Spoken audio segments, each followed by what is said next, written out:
Essa aula de hoje a gente vai falar sobre determinantes, não é isso? Que é um conteúdo que foi publicado mais ou menos em 1693 por um japonês chamado Shinzuki, né? Que mais tarde teve uma continuidade desse trabalho produzido por outro matemático brilhante chamado Leibniz, né? Que são os precursores dos cálculos de determinante.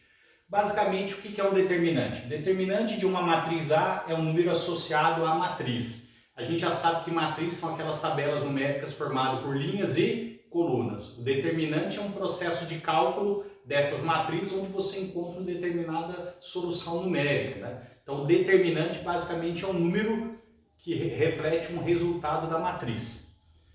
Esse número é único para cada matriz. Então, quando você calcula o determinante de uma matriz, basicamente você vai encontrar um número. Então, todo determinante representa uma solução numérica. Então, calcular o determinante de uma matriz é encontrar basicamente um único número que reflete essa solução. A frase determinante de A será sempre abreviada por det-A.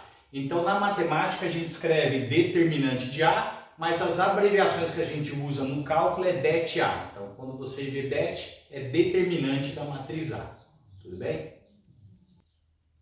Vamos falar agora, nesse momento, sobre determinantes de ordem 1, 2 e 3, que são determinantes muito comuns que podem aparecer nos exercícios, né? Tanto do seu material, como também nos exercícios dos vestibulares, né? O determinante de uma matriz de ordem 1 é o próprio elemento. Então vamos tentar entender. O que é uma matriz de ordem 1? Isso aqui, ó, uma matriz A de ordem 1, quer dizer que só existe um elemento nessa matriz. Lembra esses dois números aqui? Quer dizer que eu só tenho uma linha e uma coluna, né? A1. Posição linha, posição coluna. Qual seria o cálculo do determinante dessa matriz? O determinante de A é o próprio elemento. Então, quando eu tiver uma matriz de ordem 1, que só tem um elemento, o determinante dessa matriz é o próprio elemento. Vou dar dois exemplos aqui para você guardar isso. Eu tenho uma matriz aqui de ordem 1, olha lá. Matriz que só tem o elemento 10. Qual seria o valor do determinante dessa matriz? O 10. O determinante dessa matriz sempre é o próprio elemento, correto? Tem aqui uma outra matriz também de ordem 1, uma matriz menos 4. Qual é o determinante dessa matriz? É o próprio elemento, porque ela só tem um elemento e esse elemento exemplifica a sua solução. Tudo bem? Vamos agora fazer uma outra situação, né? Vamos ver como é que calcula o determinante de uma matriz de ordem 2, né? O que é uma matriz de ordem 2? É uma matriz que tem duas linhas e duas colunas, que a gente chama também de matriz quadrada, né? Duas linhas e duas colunas, tudo bem? Primeiro, como que a gente executa o cálculo determinante? Coloquei uma identificação teórica aqui, ó. O determinante de uma matriz quadrada de ordem 2, lembra? Duas linhas por duas colunas, é a diferença entre o produto dos elementos da diagonal principal, lá, produto dos elementos da diagonal principal, pelo produto dos elementos da diagonal secundária, né? Então, existem duas diagonais que eu tenho que analisar. Coloquei um exemplo aqui, ó. Eu tenho uma matriz de ordem 2 aqui, é aquela que tem duas linhas por duas colunas, né? Olha lá, o A11 é meu primeiro elemento, o A12 é meu segundo, o A21 é meu terceiro, o A22 é meu quarto elemento. Como que eu calculo o determinante? Lembra que eu falei? Produto da diagonal principal menos o produto dos elementos da diagonal secundária. Quem são os elementos da diagonal principal? A11 e o A22. Ó. Vou multiplicar esses dois elementos. Menos, porque é a diferença entre o produto das duas diagonais. Vou multiplicar pelo A21 e o A12. Ó. Tudo bem? Produto dos elementos que estão na diagonal principal menos o produto dos elementos que estão na diagonal secundária. O resultado disso aqui é o cálculo do determinante, que geralmente vai gerar um valor numérico. Vamos agora construir um exemplo numérico para a gente saber como é que funciona isso. Eu tenho uma matriz aqui quadrada de ordem 2, tudo bem? Quem são os elementos? 1, 3, 4 e 5. Olha lá, duas linhas, duas colunas. Vou calcular o seu determinante. Primeiro eu faço o quê? Produto dos elementos que estão na diagonal principal, lá, lembra? Diagonal principal. Quem são os elementos que estão nessa diagonal? 1 e 5. Então você faz o produto. 1 vezes 5. Como é uma diferença do produto das duas diagonais, então, menos o produto dos elementos que estão na diagonal secundária. Quem estão na diagonal secundária aqui? 4 e 3. Então, o produto desses elementos, ó, 4 e 3. Correto? Produto dos elementos que estão na diagonal principal menos o produto dos elementos que estão na diagonal secundária. Vou fazer o cálculo aqui, ó. Determinante de A. 1 vezes 5. 4 vezes 3. Vamos finalizar aqui, né? 5 menos 12, quanto é que eu obtenho? Calculou? Vai dar menos 7. Está feito o cálculo desse determinante de ordem 2, tudo bem?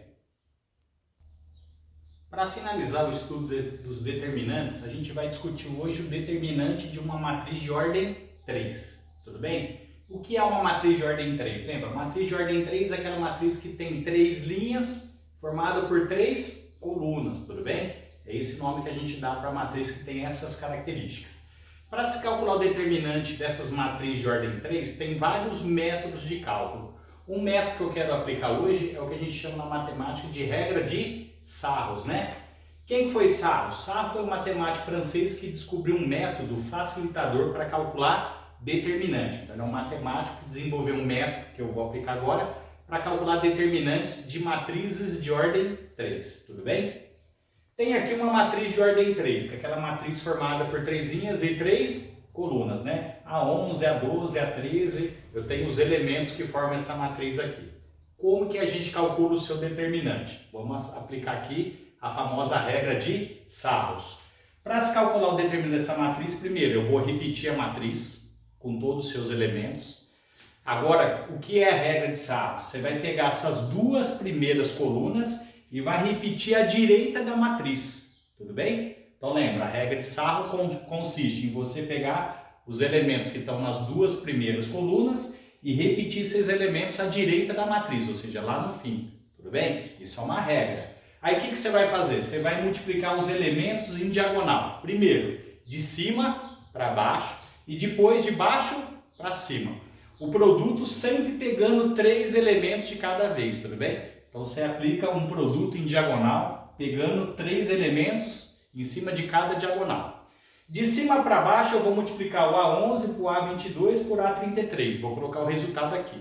De cima para baixo a gente costuma falar, se o resultado deu positivo, ele fica positivo. Se o resultado desses elementos der negativo, ele continua negativo. Então, multiplico esses 3 elementos, coloco o resultado aqui. Multiplico os elementos que estão na outra diagonal, coloco o resultado aqui. Multiplico os 3 outros elementos que estão em cima da última diagonal, coloco aqui. De baixo para cima é um produto em ordem inversa. O que significa isso? Eu vou multiplicar os 3 elementos que estão na mesma diagonal de cima, aliás, de baixo para cima, só que o resultado desse produto eu tenho que multiplicar por menos 1. Então, multiplicar por menos 1, o que significa na prática? Se o produto aqui der positivo, ele muda para negativo. Se o produto der negativo, ele muda para positivo. Por que isso? Porque isso é uma regra que o Sarros criou, né? Multiplicou na diagonal de baixo para cima, o resultado você multiplica por menos 1. Então, você tem que inverter o sinal do número. Tudo bem? Eu vou ter 3 resultados multiplicando de cima para baixo e vou ter mais 3 resultados de baixo para cima, seguindo essa regra que eu acabei de falar. A soma desses resultados, basicamente, é o valor do determinante. Eu vou construir um exemplo prático para a gente discutir isso com números. Eu tenho uma matriz aqui de ordem 3, né? 3 linhas e 3 colunas, e vou calcular o seu determinante. Como é que eu faço? Regra de Sarros. Vou pegar as duas primeiras colunas e vou repetir esses elementos à direita da matriz. Primeira coluna, quem que é? 1, 0, 2. Pego a segunda coluna, que é 3, 1, 4. Vou fazer o primeiro produto, de cima para baixo em diagonal. Ó. Eu sempre marco assim, ó, os números que eu vou multiplicar. Multiplica eles, ó. 1 vezes 1 dá 1. 1 vezes 3, tem o primeiro resultado. 3 vezes 2, 6. 6 vezes 2, 12. Tem o resultado da segunda diagonal. Próxima, 5 vezes 0, 0. 0 vezes 4, qualquer número vezes 0, dá 0. Agora vamos fazer aquele produto de baixo para cima, lembra? Em diagonal. Só que de baixo para cima, o resultado que der, eu inverto o resultado desse número. 2 vezes 1, 2, 2 vezes 5, 10. 10 positivo, vira 10 negativo, porque eu estou multiplicando ele por menos 1. 4 vezes 2, 8. 8 vezes 1, 8. Positivo, se eu multiplicar por menos 1, dá menos 8. 3 vezes 0, 0. 0 vezes 3, dá 0. 0 não vou colocar sinal porque é um elemento neutro, tudo bem? O que eu faço com esses resultados aqui, ó? Você vai somá-los. O que eu tenho aqui? 3 mais 12, como os dois primeiros resultados aqui embaixo. Lá em cima eu tenho menos 10 e menos 8, correto? Vamos continuar. O que eu devo fazer aqui? Primeiro soma os positivos. Ó. 3 com 12, somando vai dar 15. Soma os negativos. 10 negativo com 8 negativo dá 18 negativo. Quanto daria 15 menos 18? Essa é bem fácil, né? 15 menos 18 vai dar menos 3. Acabei de finalizar o cálculo determinante de uma matriz de ordem 3 usando a regra de Sarros.